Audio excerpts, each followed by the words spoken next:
For Mr. Jojo, Foreword.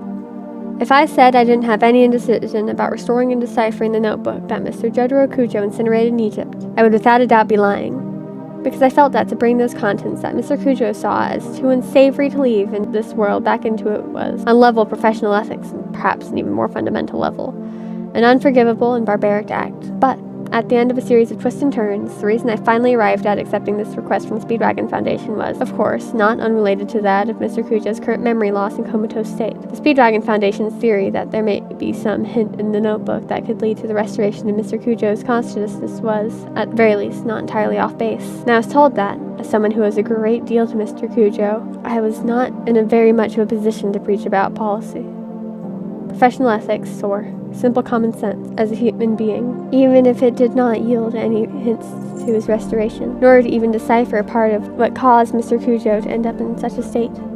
I will overcome innumerable difficulties to restore that notebook. However, if I were to say that that was the only reason I agreed to decipher the notebook, it would also be a big lie.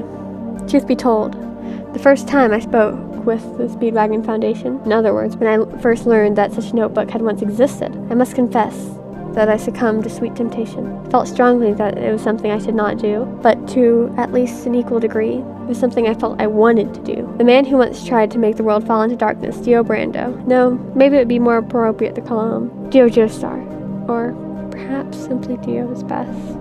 At any rate, when learning of the existence of a notebook, that a vampire who may have transcended reality recorded his goals, there is no researcher who would not be excited.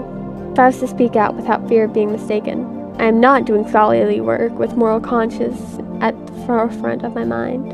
Mr. Cujo had it burned, and even the Speedwagon Foundation treated its existence as third-class top secret. In other words, to restore and to interpret a notebook that was being treated with such secrecy could not help but to jump at the challenge. That vampire had such intense charisma, which he could lure people into doing evil, and which he did use to entice many subordinates. That man that was described as evil incarnate. That man that still left such a large effect even after his death. How could I not want to know just what he thought, what he planned, and how he lived? Therefore, I cannot make excuses.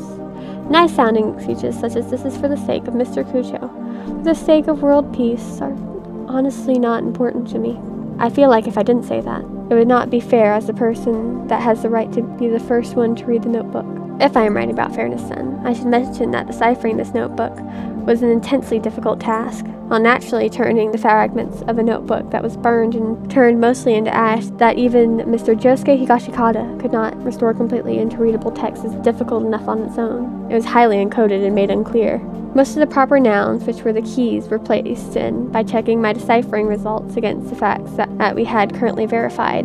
Therefore, I think it's considerably easier to read, but I cannot deny the sense of having nonsensical patchwork, and those idiosyncrasies, main points in the way to go to heaven that this emperor of evil was thinking of, are unfortunately both so profound and difficult to understand, that it is hard for even a specialist like me to say that he had been able to understand them himself. Most of them are written in a sort of literal translation. Therefore, I have no choice but to leave the true deciphering up to the wise readers. One could say my real work is only just begun, of course. I will bear any responsibility for mistranslations in the document or contradictions that arise from them. But I feel that I must first say that I disagree that there are any to be found. Author.